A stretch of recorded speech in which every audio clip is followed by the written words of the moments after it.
დილამშვიდობისა. ეს საქართველოს პირველი არხია, თქვენ უყურებთ გადაცემას პირადი ექიმი მარი მალაზონია ჟესტურ ენაზე თარგმანით. რომელი დღეც არ უნდა იყოს და რომელი თარიღიც ჩვენ თემა უცვლელი გვაქვს, რადგან ჩვენ საუბრობთ ადამიანზე. თქვენ ძალიან კარგად გახსოვთ, რატომ საუბრობთ ადამიანზე. საუბრობთ იმიტომ, რომ ადამიანი არის ყველაზე დიდი ღირებულება ნებისმიერ საზოგადოებაში.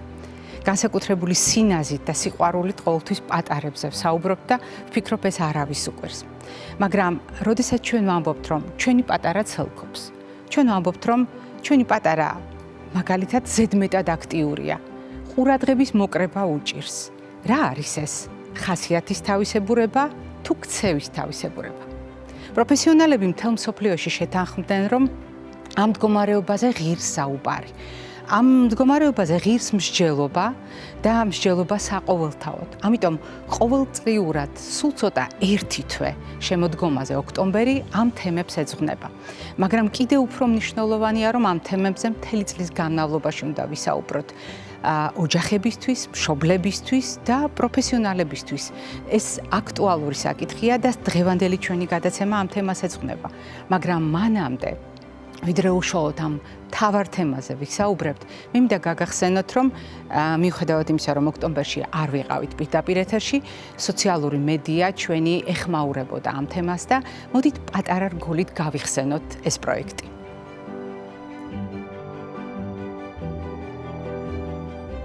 მე ვარ ანა მახარაშვილი, ამჟამად ვარ კლინიკური ფსიქოთერაპევტი. სასაცილო და საინტერესო ალბათ ის არის, რომ უნივერსიტეტის პერიოდში ყოველთვის ვამბობდი, ნებისმიერ მიმართულებას ავირჩევ მედიცინაში, გარდა ფსიქიატრიისა, გარდა ფსიქოლოგიისა. შეიძლება ამას განაპირობებდა ის, რომ იმ სოციუმში, სადაც მე ვიზრდებოდი, მაშინ 90-იანების პერიოდში არ ეთმებოდა დიდი ყურადღება მენტალურ ჯანმრთელობას. ტაბუ დადებული რაღაცნაირი უცხო საშიში თემა იყო ფსიქიატრია და 29 წლის ასაკში მე თავადვე დამჭირდა მენტალური ჯანმრთელობის სპეციალისტისგან დახმარება, დავიწყე ფსიქოთერაპია და მე თვითონ საკუთარ თავზე გამოვცადე, როგორ შეიძლება ადამიანის ცხოვრება შეიცვალოს, თუ ის მიხედავს თავის მენტალურ ჯანმრთელობას. გადავწყვიტე, რომ კლინიკური მედიცინიდან და პედიატრიიდან გადავსულიყავი ფსიქოთერაპიაში, როცა ადამიანს თვითონ აქვს გამოცდილი თავის თავზე მენტალური ჯანმრთელობის პრობლემები, მე ვფიქრობ, რომ მას უკეთ შეუძლია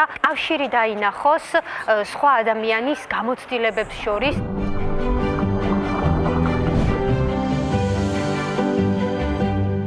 ანა ჩემი სტუდენტი გახლდათ და განსაკუთრებით ბევრი ეტაპი გაიარა განათლების იმისთვის, რომ შემდეგ სხვა ადამიანებისათვის გაეზიარებინა არა მხოლოდ პირადი ისტორიიდან გამოცდილება, არამედ თავისი პროფესიული გამოცდილება და იელის უნივერსიტეტში მორიგი საგანმანათლებლო ეტაპის შემდეგ დღეს ის უკვე დოქტორია და სწორედ ამ სტატუსით იგი ეხმარება სხვა ადამიანებს.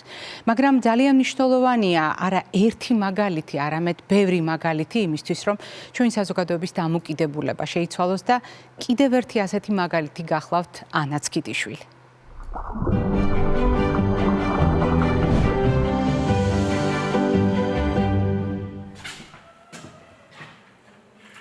ADHD-სთან რომ მქონდა კავშირი, ან საქმე რომ მქონდა, ეს აღმოაჩინე 20 წლის მერე.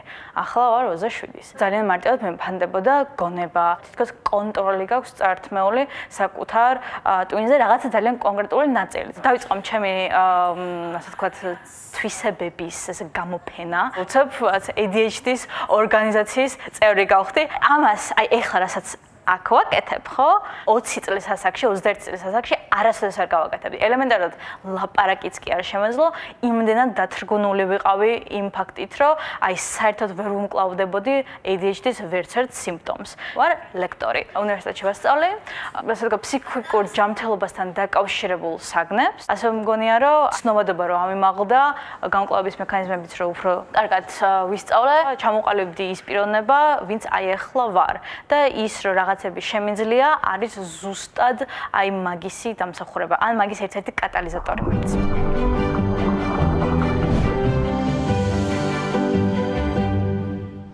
დღევანდელი ჩვენი საუბარი შემთხვევით არ დავიწყე მაგალითებით. მაგალითები, რომელიც ძალიან შთამბეჭდავია. მაგალითები, რომელიც სხვებისთვის мотиваცია. მაგალითები, რომელიც ჩვენ ცხოვრებას ცვლის და ორივე ანას მონათხრობი არის ამის საუკეთესო დასტური, თუმცა მე მინდა კიდევ ერთი ისტორია გაგახსენოთ. ისტორია, რომელიც პირდაპირ ეთერში მაყურებლის თვალწინ განვითარდა და უკავშირდება ჩვენს კოლეგას, ბავშვთა ფსიქიატრს ტატა ბაზხაძეს.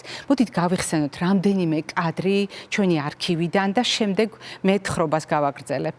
ანუ პრობლემა საკმაოდ გავრცელებულია და ამიტომ ჩვენ ბევრნი ვართ. ჩვენ ვამბობ იმიტომ რომ გარკვეულწილად ამ სინდრომის სიმპტომები მქონდა და მაქვს ბავშვობაში და ბავშვობაში მეტად გამოხატული იყო და შემდეგ დავაკომპენსირე. ამაში ალბათ ჩემი პროფესიაც ძალიან დამეხმარა.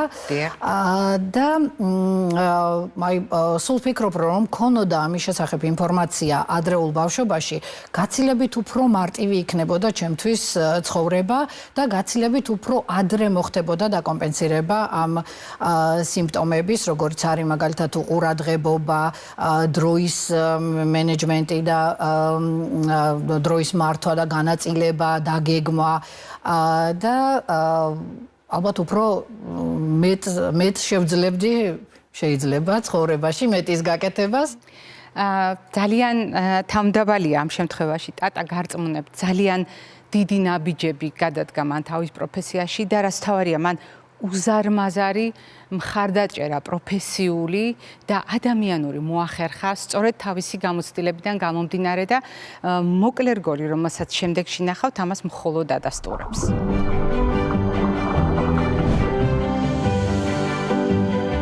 ძალიან რთულია ზღვარის გავლება, სად არის ჩვეულებრივი სიცალქე და სად არის უკვე ჰიპერაქტიურობა. ბავშვი შეიძლება იყოს ადრეული ასაკიდან ძალიან აქტიური და მოუსვენარი, თუმცა ADHD-ის დიაგნოზი გარკვეულ ასაკამდე არ ისმევა. ჯერთი იმიტომ, რომ ასაკობრივად ხდება შემცირება ჰიპერაქტიურობის დინამიკაში და ყველა შეიძლება არ დარჩეს, ყველა აქტიური ბავშვი შეიძლება არ ჩამოყალიბდეს ჰიპერაქტიურად. ADHD გენეტიკურად განპირობებული არის ხოლმე უმეტესად, როგორ განვითარდება და როგორ გამოვლინდება, ამას ძალიან დიდი მნიშვნელობა აქვს. გარემო ფაქტორები ამაში ძალიან უწყობს ხოლმე ხელს ან გამოვლენაში, ან პირიქით გარემო ფაქტორები შეიძლება დამცავი იყოს და ხელი შეუწყოს, რომ ნაკლებად გამოვლინდეს ADHD-ის ნიშნები. ძირითადი სიმპტომები არის ჰიპერაქტიურობა, იმპულსურობა და ყურადღების დეფიციტი. უჭირთ ჰიპერაქტიურ ბავშვებს რიგითობის დაცვა, ლოდინი, ხშირად ეჩრებიან საუბარში, აწყვეტინებენ საუბარს, პასუხობენ შეკითხვის დამთავრებამდე. ყველაფერი რაც დაკავშირებულია მოთმინებასთან, მათთვის საკმაოდ რთულია.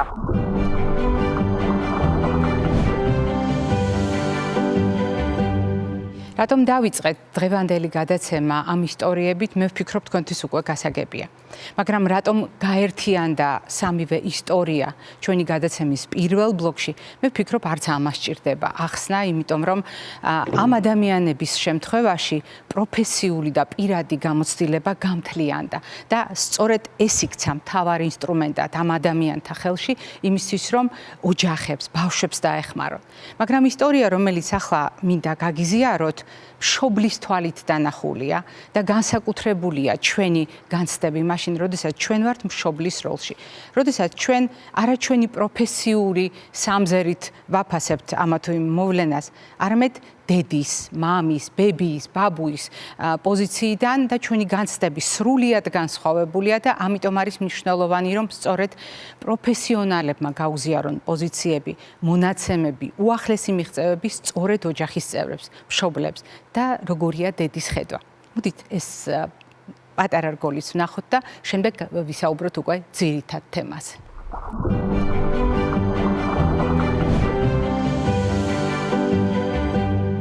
5 წელი, 4-5 წელი რაც ვეჭვობდი, რომ ADHD მქონდა, წელს დავადასტურე ოფიციალურად. ფათაშორის ძალიან რთული იყო დადასტურება და თვალის გასწორება ჩემთვის, ჩემ შვილთან დადასტურდა და შემდეგ უკვე ერთ თვეში მეც დამიდასტურდა. ყველაზე გამოკვეთილი ჩემ შემთხვევაში ბავშვობაში იყო სწავლის სირთულეები. მას შემდეგ რაც სინდრომი დადასტურდა, მივიღე საკუთარი თავი. გამიმარტივდა ცხოვრება, ბევრად. დიაგნოსტირება მე ვთვლი რომ არის აუცილებელი 50%-ით წინ გადადგმული ნაბიჯი არის ყველასთვის. ამიტომ არის ტენდენციები, როცა თავს არიდებენ მშობლები, იმიტომ რომ სტიგმა ძალიან მაღალი არის ჩვენ ქვეყანაში. თავის არიდებით ბავშვები მიდიან უარეს მდგომარეობამდე და მოკლედ ტრავმები ძლიერდება და ასე შემდეგ.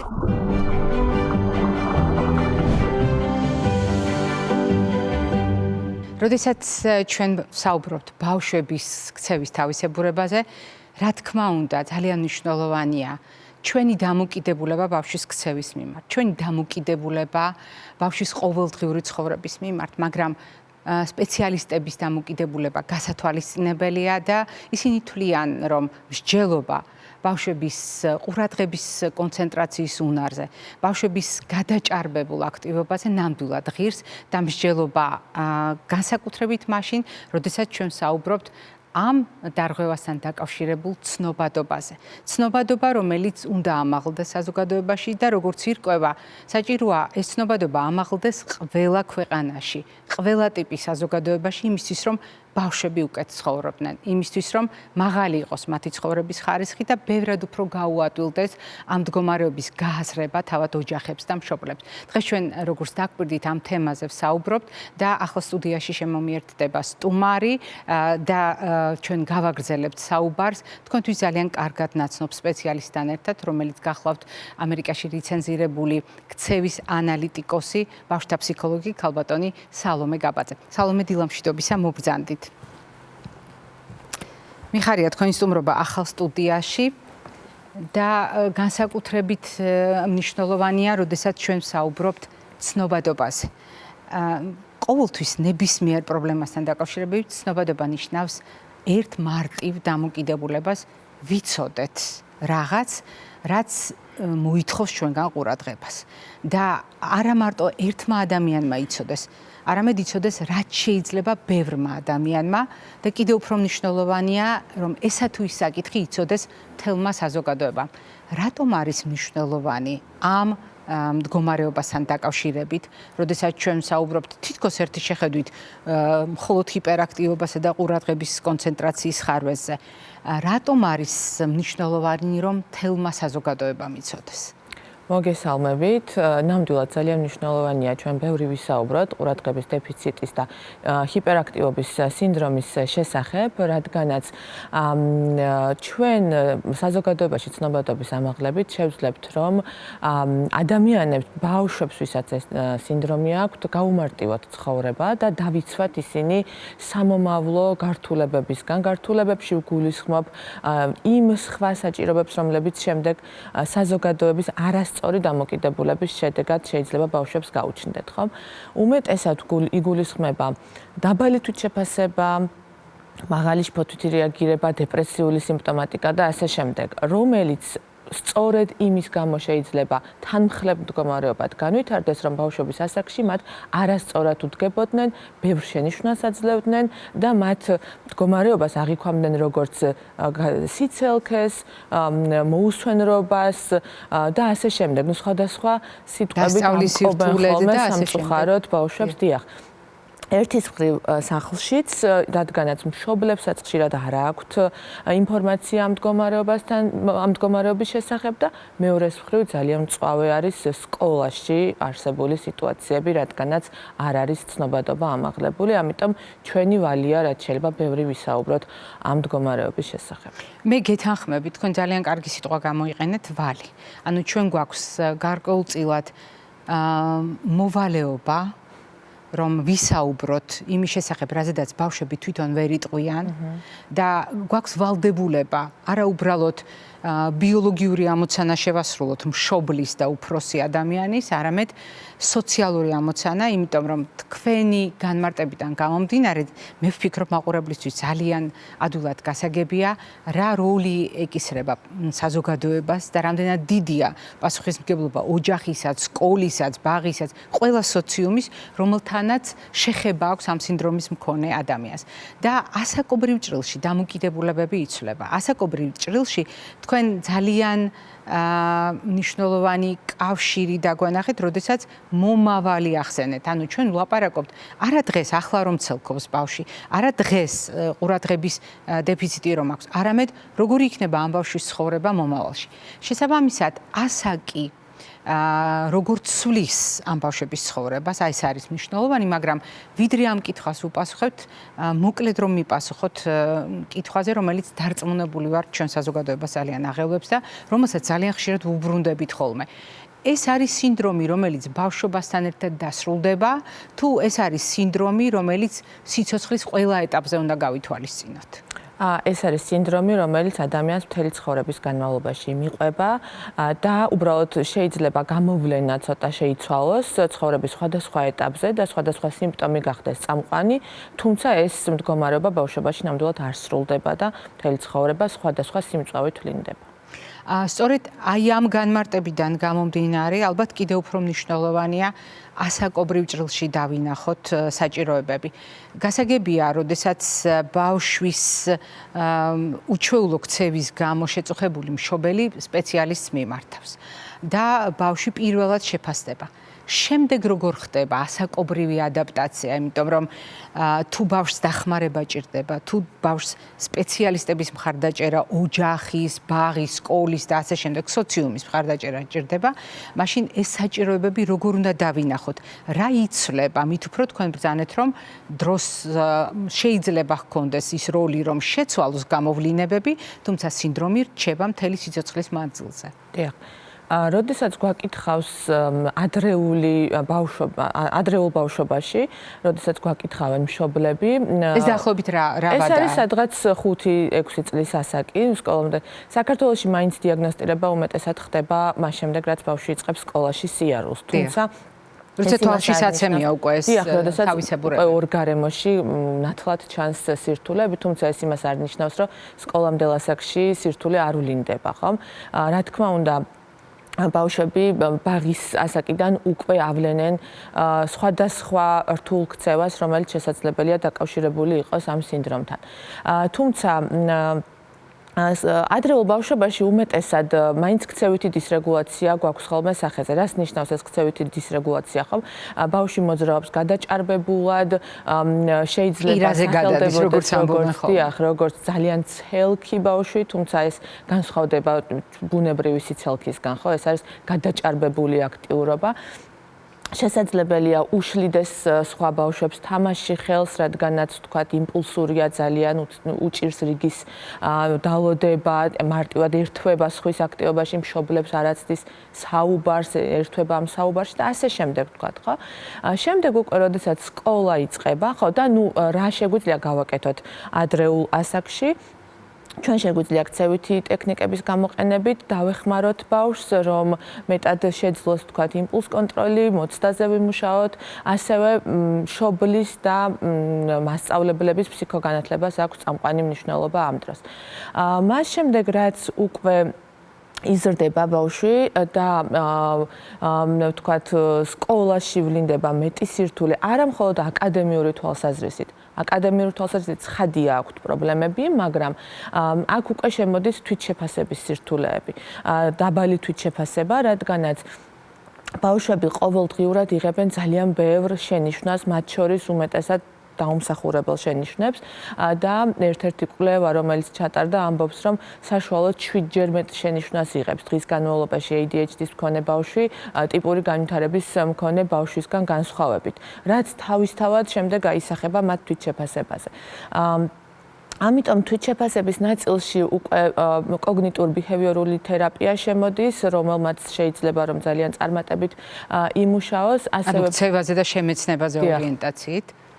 ასევე გრძელდება ცხადია მასწავლებლების და მშობლების ფსიქოგანათლება და მხარდაჭერა, რომ სწორად მიუდგნენ ბავშვს და სხვადასხვა ქცევითი ტექნიკების გამოყენება, რომელიც დაეხმარებათ სასწავლო პროცესის სწორად დაგეგმვაში, მეცადინეობის პროცესის სწორად დაგეგმვაში, რომ მინიმუმამდე დავიყვანოთ, თქვათ, ის სირთულეები, რაც ამ სინდრომმა შეიძლება ბავშვს მოუტანოს. ეს არის 6-დან 18 წლამდე სკოლა დაასრულა. ეს არის უფრო გვიანი ბავშვობა, ხდიახ, სადღაც აი 10 წლის, 10-11 წლის წლის შემდეგ. მერე მოდის უკვე მოზარდობის ასაკი, მოზარდობის ასაკს თავისი სირთულეები ახლავს თან. მათ შორის ბიოლოგიური ცვლილებები. ცხადია და მოზარდობის ასაკში გარდა იმ სირთულეებისა, რომლებიც იქამდე უკვე არსებობდა, ვთქვათ, ხო, აღარ გავემეორებ. შემოდის რისკი, რომ რაღაცა საშიში ქცევები, სახიფათო ქცევები არ განახორციელოს მან საკუთარი გადაჭარბებული იმპულსურობიდან გამომდინარე, ხო? გვიან მოზარდობას უკვე ახლავს თან რისკები, ნივთიერების ავადმოხმარების, ვთქვათ, საფრთხის შემცველი სქესობრივი კავშირის დამყარების და ვთქვათ ისეთი ქცევის განხორციელების, რომელმაც შეიძლება მნიშვნელოვანი ხიფათი წინაშე დააყენოს მოზარდი. და ის სირთულეები, რომლებიც დაკავშირებული იყო ვთქვათ თვითშეფასებასთან, ახლა შეიძლება ამ ყველაფერს დაემატოს შფოთვითი აშლილობა, დეპრესია და სხვადასხვა ხასიათის დისრეგულაციის სირთულეები. შემდეგ უკვე გადავდივართ ზრდასრულობაში და კიდევ ერთი რაც მინდა აღვნიშნო, თუ ბავშვობის ასაკში წამყვანი არის ჰიპერაქტიულობა, ზრდასრულობის ასაკში ჰიპერაქტიულობა როგორც წესი იკლებს, მაგრამ რა თქმა უნდა ნარჩუნდება ყურადღების დეფიციტი და ასევე იმპულსური ქცევაც. ზრდასრულობის ასაკში უკვე შესაძლებელია გამოვლენილი იყოს ურთიერთობასთან დაკავშირებული სირთულეები, რაც სხვათა შორის დამავიწყდა აღმენიშნა, რომ ბავშვობის ასაკშიც აი სკოლის ასაკში ყველა ეტაპზე შეიძლება ეს ურთიერთობა, ურთიერთობები შეიძლება გაუჭირდეთ მათ საკუთარ თანატოლებთან.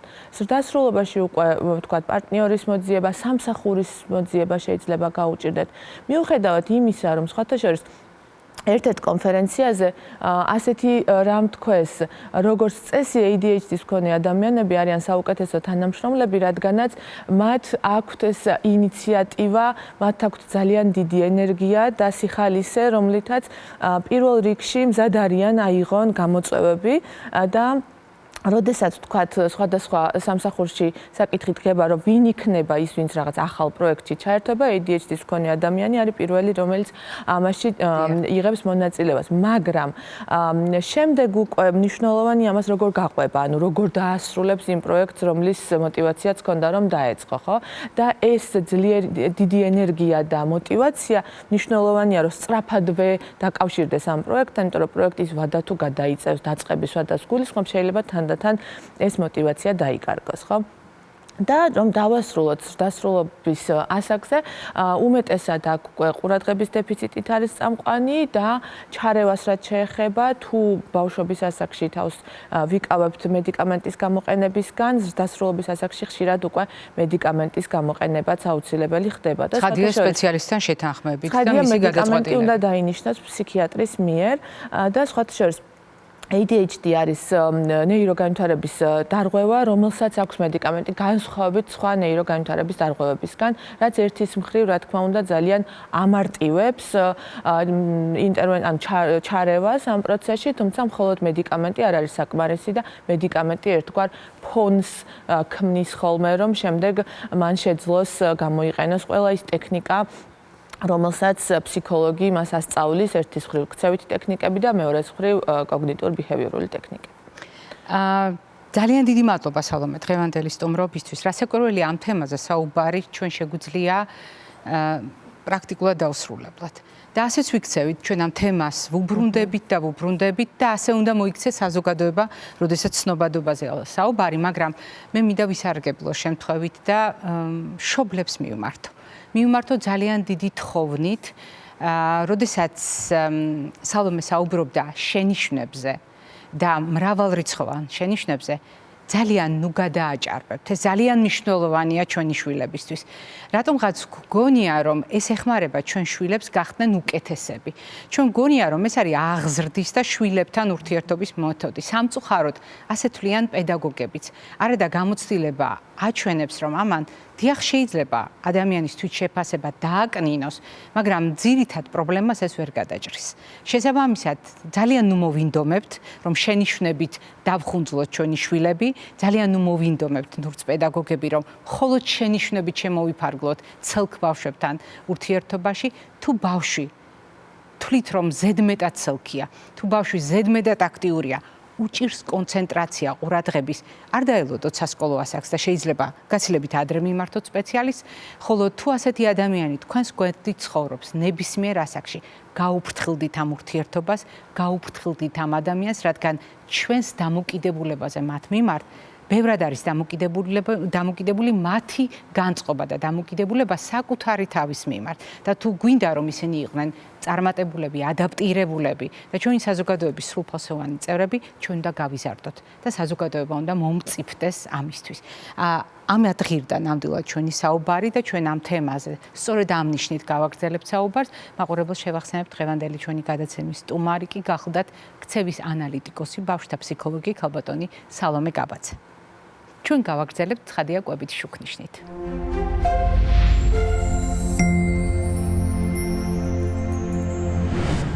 როდესაც ჩვენ კვებით შუქნიშანზე ვსაუბრობთ, თქვენ ალბათ შენიშნეთ, საუბარს ვიწყებთ მთავარი პრინციპით, როგორი უნდა იყოს ჩვენი ორგანიზმის წონასწორობა, იმისთვის რომ ვიყოთ ჯანმრთელები.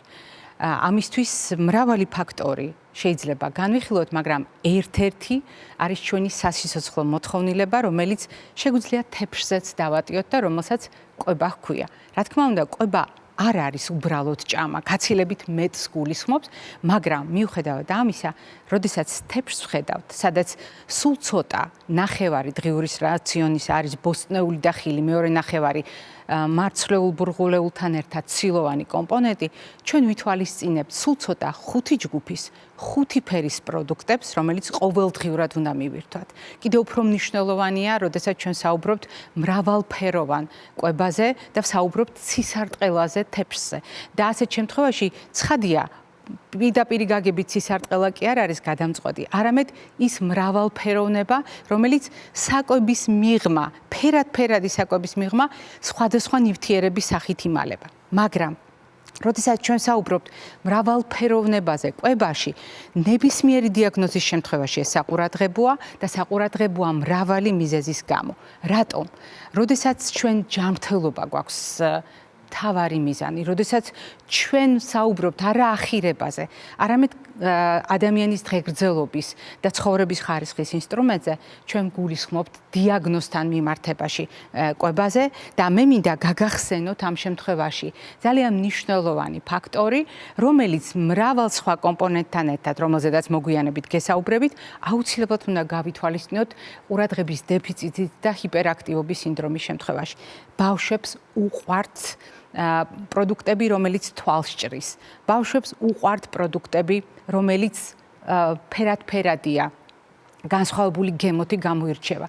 მაგრამ ამ მდგომარეობის შემთხვევაში შეიძლება ბავშვის დამოკიდებულება იყოს განსხვავებული.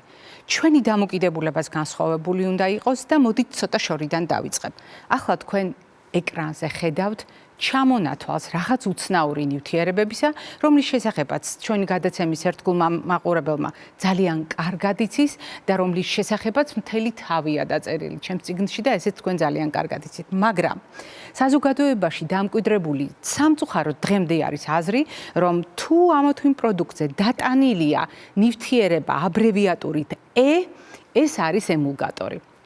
კიდევ ერთხელ მინდა ვისარგებლო შემთხვევით და განმარტოთ. მიაქციეთ ყურადღება ამ ჩამონათვალს. ემულგატორები მხოლოდ 5-დან იწყება, ანუ 500-დან 599-ის ჩათვლით. ანუ უხეშად თუ ვიტყვით 500-დან 600-მდე E აბრევიატურით არის ემულგატორები. მაგრამ ყველა დანარჩენი E რა არის? ჯამში ყველა E ეს არის საკვები დანამატები, რომელიც ევროკავშირის მასშტაბით გამოიყენება. და მათ შორის რასაკვირველია არის კოლორიზატორები, ანუ ფერის მიმცემი პროდუქტები, კონსერვანტები, ანტიოქსიდანტები, სტაბილიზატორები, მხოლოდ ამის შემდეგ არის ემულგატორები 5-იანებით, შემდეგ არის არომატიზატორები, დამატკმობლები და ყველა დანარჩენი დანამატი. რატომ გაგახსენეთ ეს დღევანდელ თემასთან კავშირში? მოდით შემდეგი გამოსახულება შეაფასეთ კრიტიკულად. ეკრანზე ახლა არის რამდენიმე კონკრეტული საღებავი. საღებავი, რომელთა სახელწოდება ძალიან ლამაზად ჟღერს, გარწმუნებთ, მაგრამ რომელთა შესახებ ინფორმაცია კრიტიკულ ჭრილში პირველად 2007 წელს გამოქვეყნდა. ჟურნალ Lancet-ში აღმოჩნდა პუბლიკაცია, სადაც ნათქვამი იყო, თუ ბავშვები სისტემატურად მოიხმარენ აი ამ დანამატების შემცველ პროდუქტებს და მე ნომრებად ჩამოვთვლი. ეს არის E102, 104, 110, 122, 124, 129. ეს პროდუქტები განსაკუთრებით ნატრიუმის ბენზოატთან კომბინაციაში, რომელიც გახლავთ E211, ქმნის გარკვეულ პრობლემებს და ბავშვებს აღმოჩნდა, რომ მეტად ახალისებს იყვნენ ჰიპერაქტიურები და ჰქონდეთ ყურადღების კონცენტრაციის ხარვეზი. არის თუ არა ეს დანამატები კონკრეტული მიზეზი ამ მდგომარეობის?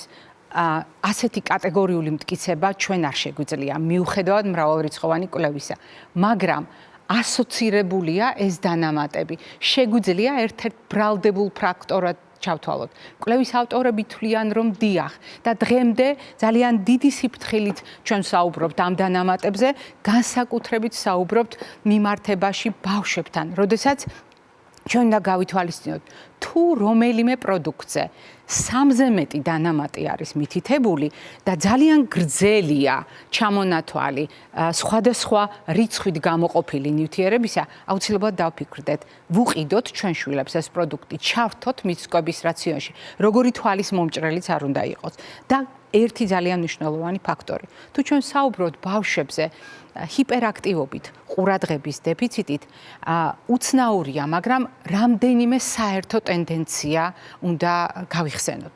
ეს ტენდენცია უკავშირდება წყლის მოხმარებას. კვლევების მიხედვით აღმოჩნდა, რომ ბავშვების ძალიან დიდი ნაწილი არ არის საკმარისად წყლით მომარაგებული, ანუ მათი ორგანიზმი. ეს ქცევით თავისებურებას უკავშირდება, ეს ბავშვების არჩევანს უკავშირდება. სხვადასხვა შემთხვევაში მიზეზი განსხვავებულია, მაგრამ ფაქტი რჩება ფაქტად და ეს ოჯახებმა უნდა გავითვალისწინოთ. მეორე ძალიან მნიშვნელოვანი ტენდენცია არის გასათვალისწინებელი ასევე წონასთან დაკავშირებით, რადგან ბავშვების არც თუ ისე კეთილგანწყობილი დამოკიდებულება საკვების მრავალფეროვნების მიმართ, ან კონკრეტული საკვების მიმართ გამორჩეული დამოკიდებულება შეიძლება გახდეს ორივე უკიდურესობის წინაპირობა, როდესაც ბავშვი იმატებს წონაში და აქვს ჭარბი წონა, სწორედ ქცევითი თავისებურების გამო, ან პირიქით არასაკმარისად იღებს საკვებ ნივთიერებებს და ასაკთან შესაბამისობაში აქვს წონის ნაკლებობა. ამდენად მეორე ტენდენცია, რომელსაც მშობლებმა უნდა მიაქციონ ყურადღება, ეს გახლავთ წონა.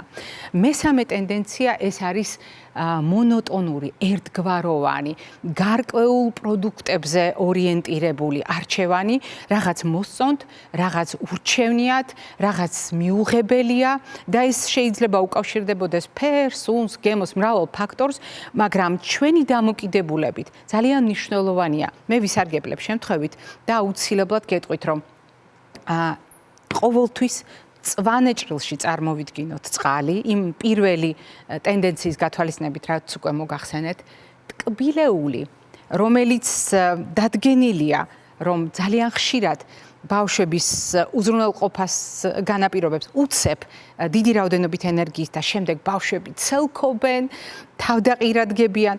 ასეთ შემთხვევაში ტკბილი პროდუქტების გამოყენება ძალიან სიფრთხილით უნდა შევარჩიოთ.